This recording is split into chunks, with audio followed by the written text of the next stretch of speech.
Assalamu alaikum, I'm Carl Arrindell and you're watching In Focus. Now, as the debate on integration and multiculturalism in a Western society reaches new levels of intensity with the growth of so-called populism across Europe and the United States, and as our headlines rage on the subject of gender inequality, not least more recently within the BBC, I'm delighted to welcome June Sarpong MBE as my guest for today's In Focus.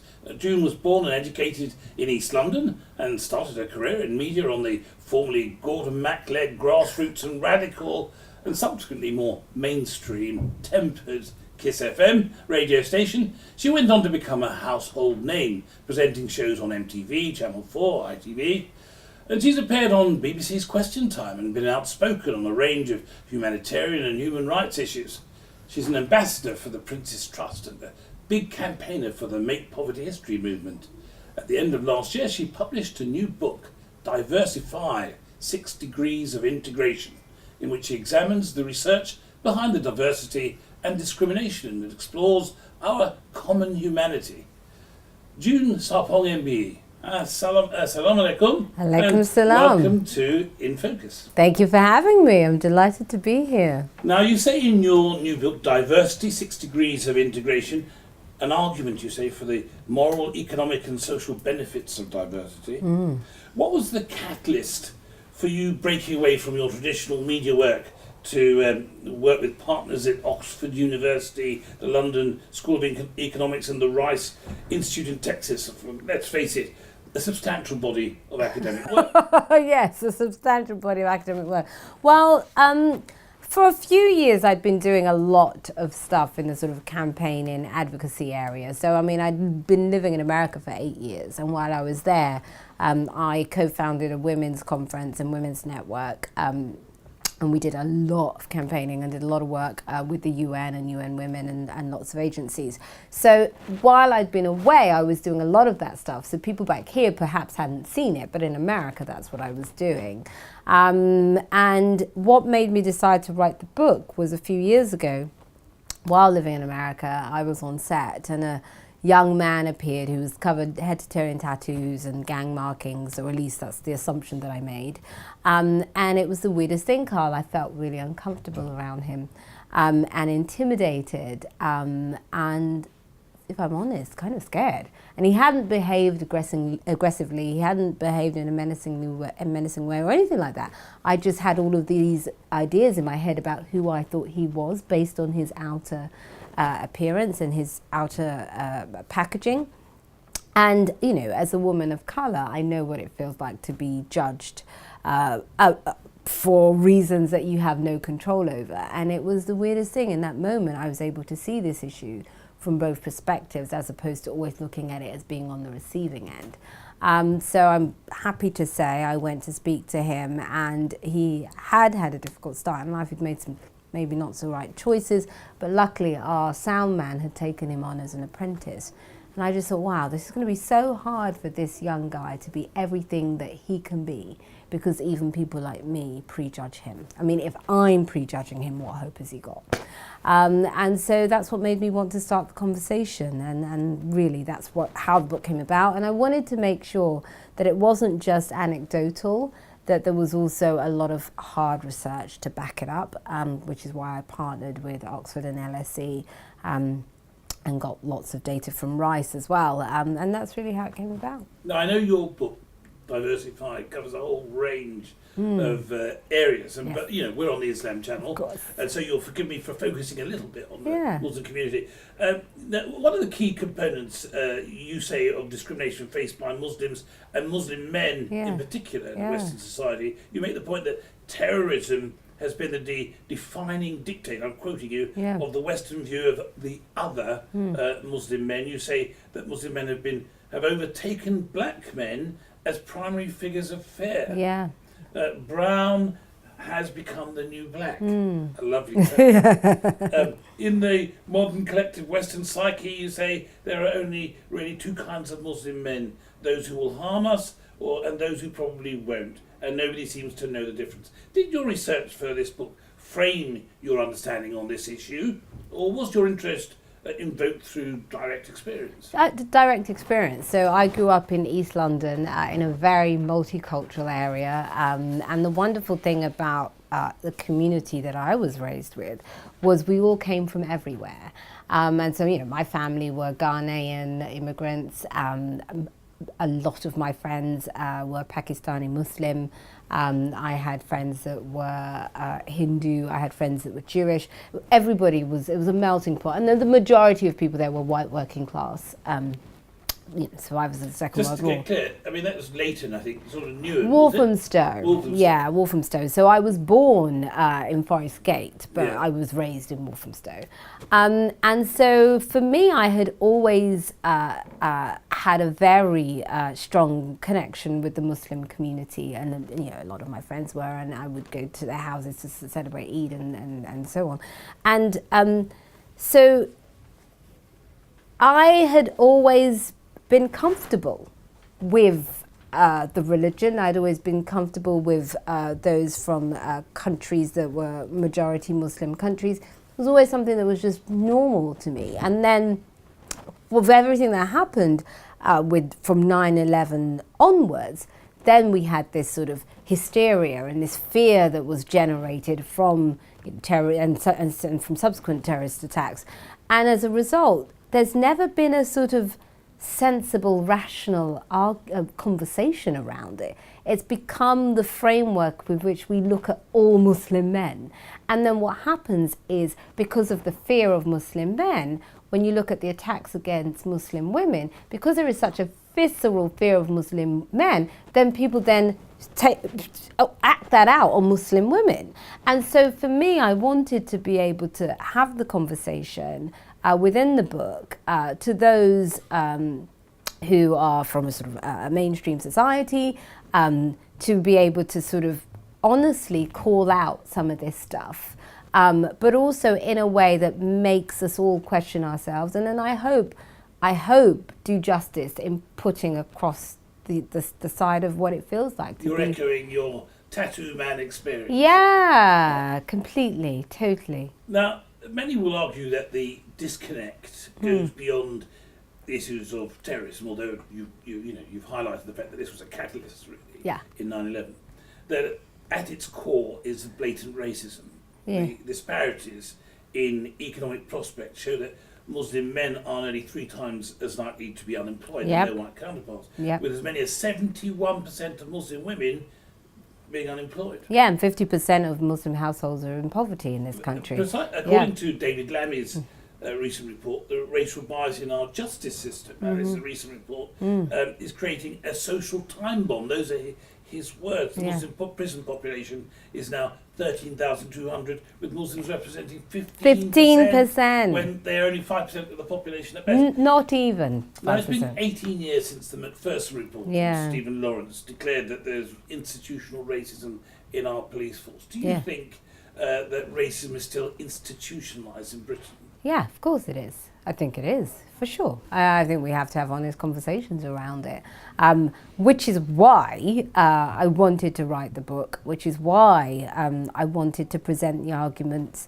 of what it feels like to be other, but also for us to realise that we are all guilty of otherising. There are so many nuances within our communities in terms of who's acceptable, who isn't. So there's so many layers to this stuff. But I do think there is institutional racism in this country. And there is in all Western society. It was designed that way.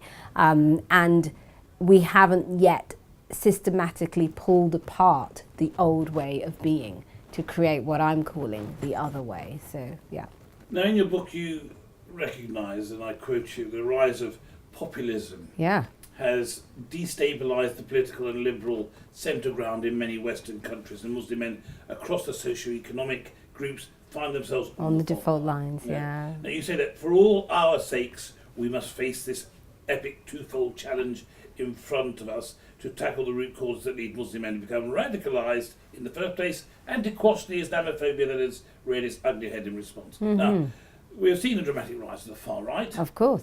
More significantly, anti-Islamist political organisations across Europe, which now hold varying degrees of power in government for the first time since the Second World War. You have some of them running the White House. So, Now, how serious is the issue of the growth of Islamophobia, and what's your understanding of the dangers? Yeah, I think it's, all of the data and research shows it's real and it's incredibly serious. And if you look at the rise in Muslim hate crimes since Manchester, it was up 68% or whatever the figure is.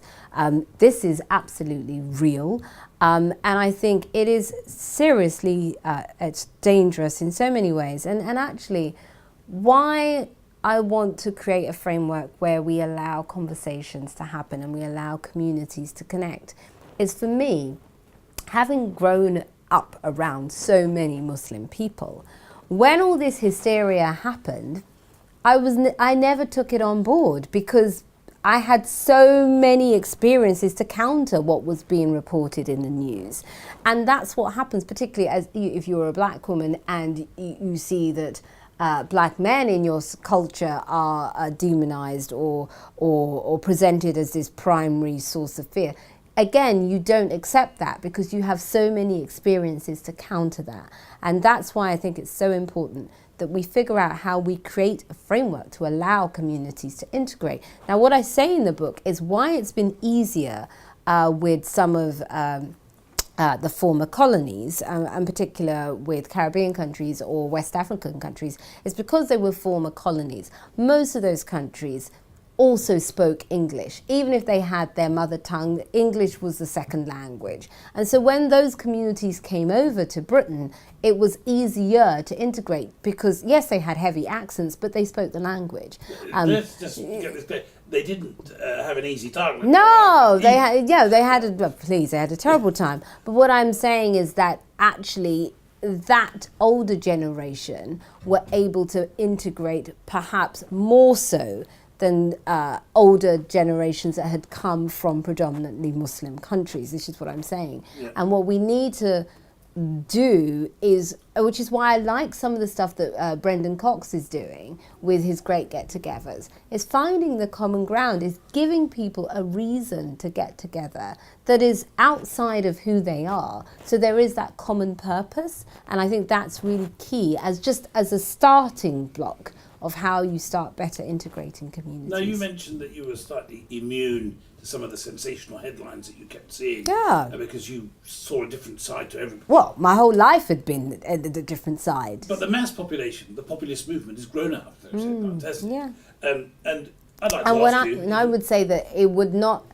You wouldn't be able to manipulate the mass population in the same way if we were better at integrating communities and also educating the mass population, so that when you do have these demagogues that come up and start sort of fanning the flames of fear, they have experience or they're educated to not believe that. So you'll probably be a bit surprised, especially as I know you know Mr. Trevor Phillips, yes, that he came out with comments last year. In fact, hosted a Channel 4 TV documentary and wrote a number of articles. Specifically on this issue? We're talking about, just so that we're clear, the former chair of the Equalities and Human Rights Commission, a black man. A black man, yeah. Said that Muslims, and this, I'm quoting him, Muslims are sympathetic to terrorists and committed to undermining our democratic values. That they are incapable of integrating, saying, and I quote, Britain desperately wants to think of its Muslims as versions of the Great British Bake Off winner Sadia Hussein or the cheeky chappy athlete Mo Farah, but thanks to the most detailed and comprehensive survey of British Muslim opinion that conducted, we know that just is not how it is. To what degree is Phillips simply echoing the official discourse, and is he completely misguided? Well, first of all, I didn't see that documentary, and I'm very surprised that that's what Trevor said. I didn't see that documentary, so I can't comment on his statement, but I am going to watch that documentary. But you've heard the comments. What do you think of the comments? Well, I completely disagree. If that's what he said, then I completely disagree, because my experience is counter to that. But we were talking about fanning the flame, sensationalist comments, just like those. Yeah, it doesn't help. It does not help. And also I think what's heartbreaking is that there are so many people who now don't feel welcome in their own country, who now when they walk into a building are stared at, who now lack the opportunities for social mobility and progression that they deserve for something that has nothing to do with who they are and what they believe. And I think it's tragic when we all sit back and allow this kind of these sorts of divisive statements to sort of be in the mainstream. But like I say, I didn't see that. And you're reluctant to condemn Trevor. Yeah, Okay, but, and also because the Trevor I know, I find that hard to believe. So, but if we take each comment, just forget that it's Trevor who said it, because you'll be able to confirm that what I said is accurate. His suggestion that Muslims, generally speaking, are sympathetic to terrorists. Not at all. I mean, and how can you say that about 1.3 billion people? I mean, if that's the case, there would be no planet. And the other crucial comment is that they are incapable of integrating. Again, come on. Also, the other thing is, it's almost like it's the thing that people do where Africa is concerned, where they talk about Africa as if Africa is one country as opposed to a continent. And I think the same thing with Islam. There are so many different forms of Islam, the way there are lots of different forms of Christianity. The way you would write or review the thinking of Catholics is different to what you would with the C of E. So again, it's the same thing here where we sort of group a whole religion as one without looking at the various groups within that religion. So, I mean, come on, really? No. Now,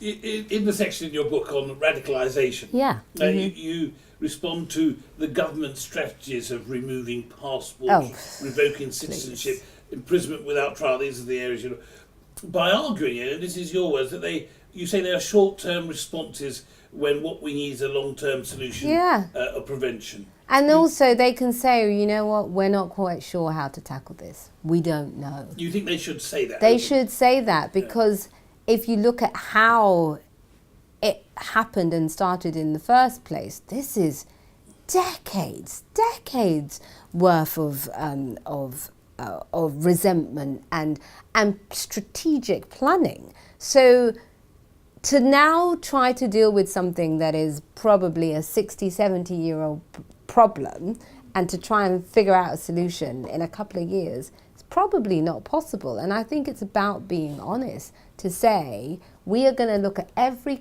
form of, every kind of solution that we can possibly employ. We're going to look at countries that are trying new approaches and getting it right, like the scheme I referenced in Denmark. And we're not going to pander to the extreme right or those that are on the conservative side of society who want these sort of extreme shock short-term approaches. We are not going to fall into pander to them. We're going to take our time to figure out something that's actually going to work long-term. Now, you mentioned about these policies, these knee-jerk policies of banning the burqa or burkinis or enforcing English language tests. You say that simply targeting women. And then you also mentioned the Trump ban on Muslim countries. You said that it serves to provide ISIS with a propaganda tool. Of course it does. Would you... you said that this is a sense, I think your words, a hard love approach that they, those are your words. Tough love, yeah. Yeah, tough love, yeah. Did Theresa May have a point when she said that citizenship was a privilege, not a right? Do you disagree with her? Do you accept the notion that the current anti-terror policies are counterproductive? Some go as far as to say that they actually give cause for further radicalisation. Yeah, I think the first thing is, of course, there's a responsibility that comes with citizenship. but then also there's the other piece, there's the responsibility that comes with government policy to make sure that everyone feels included, and that actually you are creating a society that is inclusive and that enables everybody to contribute to the best of their ability. Now, when society is designed in such a way where this isn't us making ideas, this isn't some sort of fantasy, this is truth, this is fact. All of their own government reports recently have shown us where ethnic minorities are in terms of the hierarchy of society and in terms of the progression pipeline of society. Ethnic minorities are at the bottom, and actually Muslims now are faring worst in our society. So therefore, there are systemic problems that you have to tackle and address. And I think first let's try and tackle and address those. Now, if we tackle and address those and we've still got this problem, then maybe some of what this sort of extreme views that are being, propagated by our demagogues, then we look at that. But we've never tried to tackle. You know what they will respond to that with. What? They're going to say we can't wait until another London Bridge or Borough Market takes place. But those are two different approaches and two different issues. That's short term. What I'm talking about is long term. What I'm talking about is stuff that you can measure over a decade, 2 decades, to see if we've been able to actually halt this problem going forward long term. Now, you mentioned that there are alternatives. Now, you cited I think there Denmark. are, yeah. So where's the evidence that these alternative options, which you say include diversity, inclusionism and tolerance, where's the evidence that the actual works? Tell us about the Denmark experience and why you think that proposes a reasonable alternative. Yes, I mean it's still a very new program, and it was created by a policeman in Denmark called Stefan Nielsen in Aarhus, and Aarhus is like their second biggest city after Copenhagen, and because Denmark after us has the most citizens fighting in Syria and radicalised. The most coming back home. And the most coming back home. And the issue was what you do with them, because they are Danish citizens, and you can't revoke their passports yet. The right wing, not yet. The right wing haven't gotten their way on that one. And it was the case of what you do with them. Once they are back in your country, how do you, if possible, rehabilitate them and de-radicalise them? And so his approach was to involve the whole community, not just the actual former ISIS or whatever they are. We don't know they're all ISIS fighters. So what he did was he created a whole scheme that worked with social services, that worked with all of the local schools and colleges. And then he also spoke to local employers. And the whole idea was to work with the families so that the families were supported in dealing with their returning family member.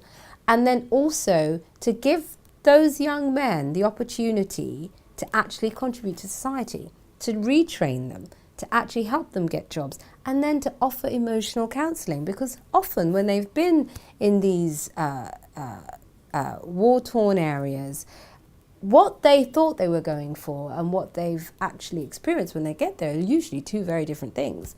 And they've come home and they don't belong home either. And so they find themselves in this sort of no man's land. And so they've also created a really robust therapy program that works with the kids and their families. Well, there are going to be some, especially those right-wing, right-wing people who are going to say this is a typical liberal sandal-wearing proposal. It is. To get to the core of my question, what's the evidence that it's actually working? Well, the problem is it's too early to tell. So it's too early to tell if it's been sustainable because the program is less than 3 years old. So it's one of those where we won't really know until, another 3 to 5 years from now, because that's when you know if the kids have returned and if they've been radicalised again. But the fact remains, the hardline approach isn't working, is it? So let's try something else. And if this doesn't work, then we'll see, isn't it? But we have to be open to finding new ways of dealing with this issue.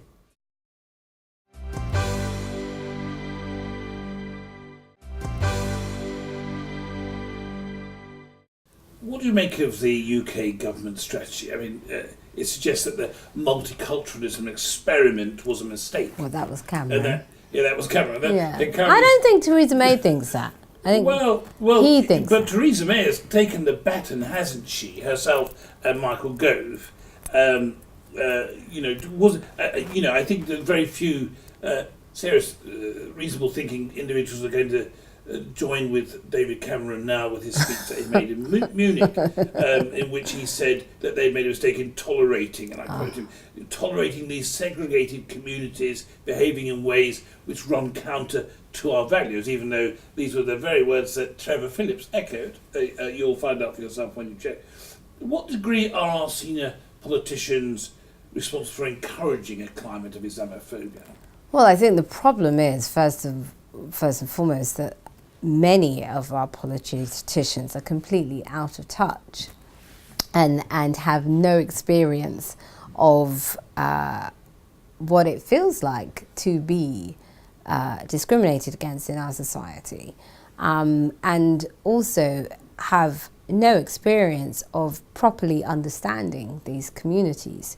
And I think the first thing actually is to educate yourself. Now, we were mentioning the link between Cameron and Theresa May, Michael Gove, and his reference to muscular liberalism was the term knocking about at that time. But there was a raft of counter-terror legislation that came with Theresa May and Michael Gove, and there was the prevent duty, which you mentioned, and the closing of some schools. Some of them were the highest performing school academically in the country, and they suddenly were put under special measures. There have been recently the imposition of or banning of segregation in some schools, and in certain circumstances banning of the hijab. These all seem to run counter to your arguments for celebrating diversity and encouraging tolerance, don't they? Yeah, well, when it comes to the issue of faith-based schools, I don't believe in faith-based schools at all, of any persuasion. I mean, my nieces go to a Catholic school. I don't agree with that. I personally think that schools should be a place where you learn about other people's religion, and that the home and your place of worship should be where you learn about your own religion. So in terms of how you create a diverse society and an inclusive society, for me, I think that our schools should actually be a test ground for that, and should be a microcosm of wider society. And that's what my school was. And but you would agree that if you have one set of rules, they should be applied to for all everybody, 100%. You shouldn't be picking on one. Of course not. Of course not. Of course not. No, of course not. Of course not. Yeah. So what do you make of that? I mean, I understand your position on faith schools, but what do you make of some people saw as a very brutal assault on Muslim schools? Yeah, this whole Trojan divorce process. I think the whole thing is, again, it's back to what we were talking about earlier about these knee-jerk reactions, and often those reactions are designed to sort of placate the extreme right, loud and very vocal extreme right factions of the Tory party, and also I think again it's to sort of placate Daily Mail headlines, but they don't actually produce results. Let's look at the results. Are they getting the kind of results that we want? And the answer is no. And what I would say is that really what the government should say is it doesn't know. It does not know. And if they were that honest, perhaps members of the Muslim community may come forward and say, well, have you tried this? This is what we're actually doing within our own communities. These are the conversations that we're having with the tiny, let's be honest as well, the tiny percentage of men that are at risk of radicalization. This is how our imams are managing to change their hearts and minds. You know what? Why don't you try some of these tools? And I think when we demonize a community, and we look at a community and as a way of we make them responsible, the whole community responsible for the actions of such a small minority, then we're surprised if they don't want to help us. Well, why would they? All of their experience has shown us that they should be fearful. So for me, I think actually all of those sorts of measures that you've mentioned, they don't work. And actually they don't even win votes at the moment, really. Clearly, look how they did in the last election. Now, you've written about other marginalised groups in your book. Yeah. I mean, yes, the book is very broad. In particular, you mentioned white working class men. Yeah, who are seriously at risk. You say whose genuine economic and social concerns, their lack of jobs, poor housing, healthcare, have been all but ignored, and that this group has consequently been manipulated and exploited by the so-called populist leaders. You cite statistics showing a dramatic increase in in far-right referrals and to the government membership. security program. In many respects, you even suggest that Brexit was the consequence of their isolation. The government seems to have once again got it wrong. Are you calling for a complete recalibration of government policy?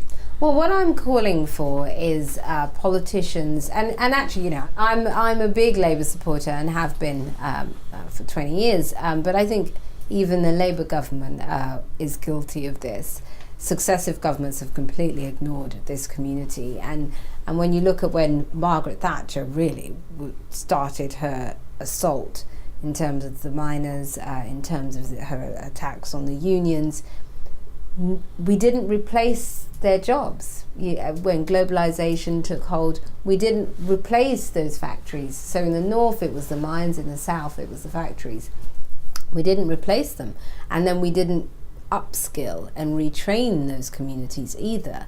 And so for me, when you look at all of the research, I think the group that we should be most concerned about what's happening within their society is white working class men, because they are such a sizable number, and also they are such a sizable voting bloc.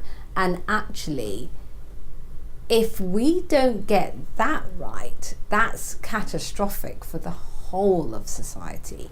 So that's the group that concerns me the most, without a doubt. Now, excuse me for skipping on to different sections, but you did briefly mention earlier on Trump's Muslim country ban. You made reference to what you refer to as mass incarceration of African Americans. African Americans, let's just face it, are incarcerated in state prisons across the country at more than 5 times the rate of whites. And police brutality is another area. Trump's overt support for police white supremacists in America. And encouraging police brutality as well.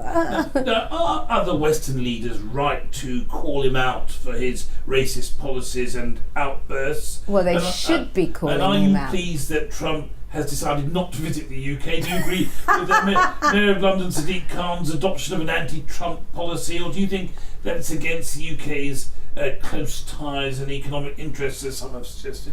Well, I think that Western leaders should be calling him out more, actually.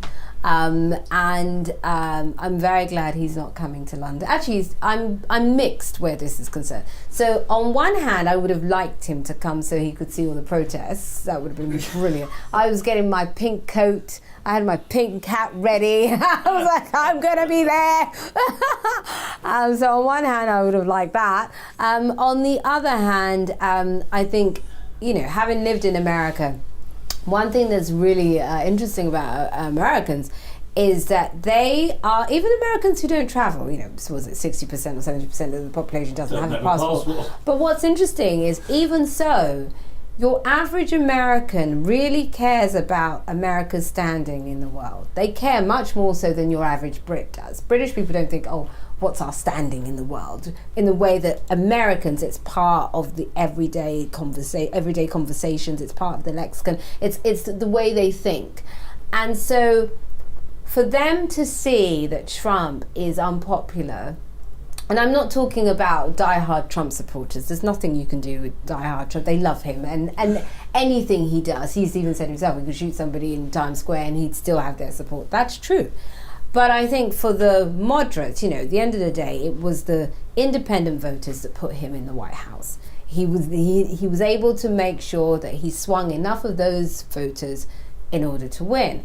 And I think for those, seeing things like the American president is no longer welcome on the shores of its closest ally, I think that is the kind of thing that your average American independent voter is just not going to be comfortable with. And so for me, I think it's really important that we do call him out. I think it's important that if we don't call him out properly, history will show those that were on the right side of history and those that weren't. And the leaders that weren't brave enough to stand up against him, I think will be judged very harshly as a result. And all of the GOP members who are somehow encouraging this, or even if they're not encouraging it, they are allowing it to happen. I think, again, history will be very unkind to them. Now, you mentioned mass incarceration, but also police brutality, especially against blacks, out of which the Black Lives Matter movement grew. How significant is Black Lives Matter? Is it just a passing fad, or do you think it's historically significant in the same way that the civil rights movement in the 60s was? I think Black Lives Matter is incredibly significant, because what it is it's actually protesting 2.0. It's about the modern protest movement, and what it is it's part of the whole protest movement of leaderless movements. And for me, I think the next phase of Black Lives Matter has to be some really powerful leaders emerge from within it, because in order to affect policy and in order to influence government and also to be able to lobby effectively, you do need the leaders that are going to be able to do that.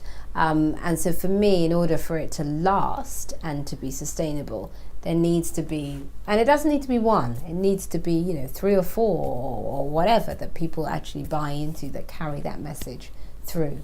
And then also the wonderful thing about that is when something happens that's counter to the beliefs of Black Lives Matter, there is somebody to raise that issue as well. So yeah. So they need to take it to a new level. They do, in order to be really effective. Now it would be remiss of me if not to ask you about your position on women, as they form a big I love women, yeah. And you write extensively about them in your book. Yeah. You cite Cheryl Wu Dunn, a Pulitzer Prize winner, who stated in the 19th century, and I'm quoting her, the central moral challenge was slavery, and in the 20th century it was the battle against totalitarianism. We believe that in this century the paramount moral challenge will be the struggle for gender equality around the world. Now, you clearly agree with her, but can you explain why? Yeah, I'll tell you why. I think in order for men to fully know what they are really capable of, in order for men to reach their full potential, I believe that will only happen when women are allowed to reach theirs. Because there's a wonderful quote by Margaret Mead, which goes, when you liberate a woman, you liberate a man. And I really believe that we are functioning at a fraction of all that we can be as human beings because of gender inequality. And the minute we get that right, I believe we're going to see all sorts of innovations. We're going to see society move forward in ways that we didn't imagine possible. So for me, I think empowering women has to be at the core of everything we do in society. What do you make of the recent row on the BBC? I can't remember the name of the editor, the Foreign News Desk editor. Yes. Who resigned because she was discovered she was doing a similar job to another counterpart who was a male. Who's being paid double. Double. What's at the heart of this? I think that the heart of it is in terms of who we value. So we have a hierarchy in society, and the top of that are elite white men. So if you're elite and you're male, that's who we value the most. And then it goes down from there onwards. And the fact of the matter is, this stuff is ingrained in all of us. So even women value women less. So I wouldn't be surprised if in some of those negotiations there are also women involved in the background in some of those negotiations. So really, the bigger conversation has to be around equal value and what we consider is what we consider in terms of how we compensate people in society. Now, finally, my overwhelming sort of assessment of your book and your position is that your response to all these imbalances and injustices is that we should take a look at ourselves, that we should make inward change. And you cite Gandhi and others. I think Gandhi said you should be the change you wish to see in the world. You argue that you should all endeavour to diversify our lives and move from the 6 degrees of separation to the 6 degrees of integration. Firstly, can you really explain those terms so that our viewers can understand it? And don't you think it's a little bit simplistic to think that the looking in the mirror strategy is going to bring an end to all the evils, the disparities in economic opportunities, in unemployment and discrimination, when you've got such big business controlling and influencing government? So, well, I'll answer it in two parts. The first bit, in the book, I have a theory that I'm calling 6 degrees of integration, which is based on Stanley Milgram's test, a test that he did in the 60s, which is where the phrase 6 degrees of separation comes from. And what he did was he wrote a series of letters and said that he wanted the letter to get to a stockbroker in Boston, and sent it to various people to see if they could get it to a stockbroker in Boston. On average, there was sort of 5 people in between the stockbroker in Boston, regardless of who they were. And so that's where the whole 6 degrees of separation theory comes from. And for me, I think that's an oxymoron, that we use the word separation to describe being connected. Again, that's why we've got the problems we've got. So for me, 6 degrees of integration are 6 simple steps on how you can better connect with the other, whatever that other is for you. And the first is to challenge your ism, and we all have them. These are unconscious bias, limiting beliefs, groups that we are uncomfortable around, and it's challenging those views so that, number one, you're aware of them, because often most of us don't even know we carry those views. In my case, I didn't know I had them. And so for me, I think those 6 steps are how we better connect with the other. And then the second part of your question, is it a bit sort of kumbaya, and is it all sort of a bit sort of idealistic? I think, well, we've got to start somewhere, haven't we? And there's back to Margaret Mead, there's a quote where she says, never doubt the impact that a small group can have in changing the world. Indeed, it's the only thing that has. And actually, that's it. It has to start with individuals. And when you have more and more individuals thinking in this, the only reason society is the way it is because I would say perhaps 70% of society has, or maybe more actually, has quite limiting views, which is why we are in the position we're in. So the more of us open our minds in terms of connecting with the other, the more of us open our minds to create a framework that allows everybody to contribute to the best of their ability, then politicians have no choice but to change. Businesses have no choice but to change, because you know what? We will actually patronize the businesses that are progressive, the businesses that do give back to society. So I do think it has to start with individuals. And actually sometimes that's all you can do. All you can do is change your little bit of society. And if that's all you do, that's enough. Well, with those profound and challenging words, June Sarpong MBE, thank you very much for joining me. Thank you for having me. Thank you. Masalama. Peace be with you also. Thank you.